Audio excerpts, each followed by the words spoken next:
Los milagros eucarísticos en el mundo. Exposición internacional diseñada y creada por el beato Carlo Acutis.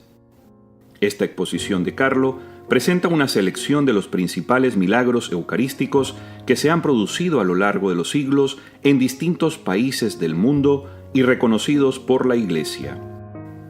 A través de estos audiopresentaciones, conoceremos de este trabajo realizado por el beato Carlo Acutis y los lugares donde se han cumplido estos milagros. En esta audiopresentación veremos el milagro de Buenos Aires, Argentina. La parroquia de Santa María de Buenos Aires ha sido la protagonista de nada menos que 3 milagros eucarísticos que tuvieron lugar en 1992, 1994 y 1996. El doctor Ricardo Castañón Gómez fue llamado por el entonces arzobispo de Buenos Aires, nada menos que el actual Papa Francisco, para que analizara el milagro que tuvo lugar el 15 de agosto de 1996. En 1992, después de la misa del viernes 1 de mayo, al preparar la reserva eucarística, el ministro de la Eucaristía encontró fragmentos de hostia consagrada en el corporal. Siguiendo los preceptos de la Iglesia en estas situaciones, el sacerdote hizo que los metieran en un recipiente con agua que luego volvió a colocarse en el sagrario a la espera de que se disolvieran. Durante los días siguientes, algunos sacerdotes fueron a controlar y se dieron cuenta de que nada había cambiado. 7 días más tarde, el viernes 8 de mayo, abrieron el sagrario y vieron que los fragmentos de hostia se habían teñido de color rojizo que parecía sangre. El domingo siguiente, el 10 de mayo, durante las 2 misas vespertinas, se observaron pequeñas gotas de sangre en las patenas con las que los sacerdotes daban la comunión. El domingo 24 de julio de 1994, durante la misa de los niños, mientras el ministro de la Eucaristía cogía la píxide del sagrario, vio una gota de sangre que fluía por la pared. El 15 de agosto de 1996, durante la misa de la Asunción de la Santísima Virgen, se tuvo que volver a meter una hostia consagrada que se había caído al suelo mientras se daba la comunión en un recipiente con agua para que se disolviera. Unos días después, el 26 de agosto, un ministro de la Eucaristía abrió el sagrario y vio que la hostia se había transformado en sangre. Este es el relato que hizo el doctor Castañón respecto al milagro eucarístico que tuvo lugar en 1996, de nuevo en la parroquia de Santa María. Él dice: el 15 de agosto de 1996, un fiel recibió la hostia consagrada en las manos para tomar la comunión, pero por descuido se le cayó al suelo y decidió no recogerla, porque le pareció que estaba sucia. Otra persona más devota se dio cuenta de lo que había pasado, la recogió, la apartó e informó de inmediato al párroco, el padre Alejandro Peset.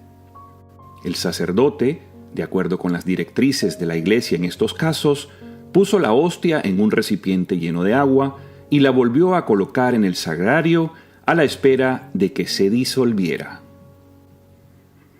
El 26 de agosto, el sagrario volvió a abrirse para extraer el recipiente con la hostia que se había caído, y pudo constatarse que ésta no se había disuelto y tenía algunas manchas rojas que eran más grandes cada día. Los sacerdotes de la parroquia acudieron de inmediato al arzobispo de Buenos Aires para contarle lo que había ocurrido. Se decidió esperar antes de iniciar las investigaciones y en 1999, después de que el arzobispo fue informado del hecho de que llevaba a cabo gratuitamente estas investigaciones científicas, me encargó que me ocupara del caso. El 6 de octubre de 1999 fui a Buenos Aires y entrevisté a los 5 sacerdotes que habían sido testigos del hecho y me dijeron que había habido otra hostia consagrada que había sangrado en el mes de mayo de 1992. Ellos la habían metido en agua destilada, que es la peor forma de conservar algo, y por ello me preocupé mucho. Todos saben que cuando se extrae sangre se puede obtener la fórmula leucocitaria, o sea, glóbulos blancos. En la sangre hay una variedad de glóbulos blancos con características específicas. Los sacerdotes, durante el primer milagro, tenían una parroquiana que era química, a la que le pidieron que analizara la hostia que sangraba. Ella descubrió que era sangre humana y que tenía toda la fórmula leucocitaria. Se sorprendió mucho cuando constató que los glóbulos blancos estaban activos. Sin embargo, la doctora no pudo realizar el análisis genético, ya que en aquella época no era fácil hacerlo. Extrajo una muestra de las 2 hostias que habían sangrado delante del notario arzobispal, que certificó la legalidad de la acción tal como exigen las autoridades de la Iglesia en Argentina. Me gustaría puntualizar que antes de invitarme, el entonces arzobispo de Buenos Aires ya se había puesto en contacto con la Santa Sede para solicitar referencias sobre mi persona. Estas fueron facilitadas por su excelencia Monseñor Gianfranco Girotti, que en aquella época era subsecretario de la Congregación para la Doctrina de la Fe y colaborador directo del cardenal Ratzinger. El 21 de octubre me dirigí al Laboratorio de Genética Forensic Analytical de San Francisco, que habría tenido que realizar los análisis de las muestras que había llevado. El 28 de enero del año 2000, hallaron fragmentos de ADN humano en las muestras. Se trataba de sangre humana que contenía código genético humano. En el mes de marzo del año 2000, se me informó de que también participaría en este análisis el famoso doctor Robert Lawrence, médico forense histopatólogo, uno de los máximos expertos en tejidos.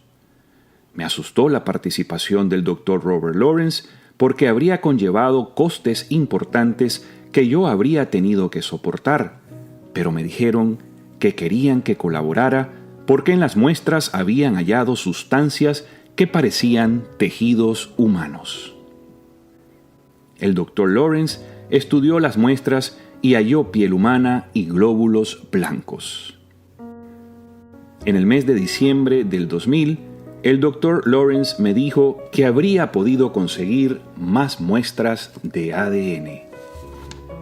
En 2001, acudí con las muestras al doctor Linoli, que identificó las células blancas y me dijo que era muy probable que las muestras correspondieran al tejido del corazón. Los resultados obtenidos con las muestras eran similares a los de los estudios realizados con la hostia del milagro del anciano. En 2002, enviamos la muestra al doctor John Walker a la Universidad de Sydney en Australia, que confirmó que las muestras tenían células musculares y glóbulos blancos intactos, y todos saben que los glóbulos blancos, 15 minutos después de estar fuera de nuestro cuerpo, se desintegran, y en este caso ya habían pasado 6 años. En el mes de septiembre de 2003 volví a acudir al doctor Robert Lawrence, que me confirmó que, teniendo en cuenta las nuevas investigaciones, se podía llegar a la conclusión de que la muestra podía corresponder al tejido de un corazón inflamado. Por tanto, los estudios habían demostrado que estos tejidos eran de un corazón inflamado. Esto quería decir que la persona a la que pertenecían tenía que haber sufrido mucho. Para aclarar nuestras dudas, el 2 de marzo de 2004, acudimos al mejor experto en patologías cardíacas y medicina forense del corazón, el doctor Frederick Suchibi, de New York, de la Universidad de Columbia. Sin embargo, el doctor no sabía que la muestra que le había llevado procedía de una hostia consagrada. La muestra que me ha traído, me dijo el doctor Tsuchibe, es el músculo del corazón, del miocardio, concretamente es el ventrículo izquierdo. Y me confirmó que mi paciente tenía que haber sufrido mucho. Entonces le pregunté, doctor, ¿por qué ha sufrido mucho mi paciente? Él me respondió, porque su paciente sufrió trombos.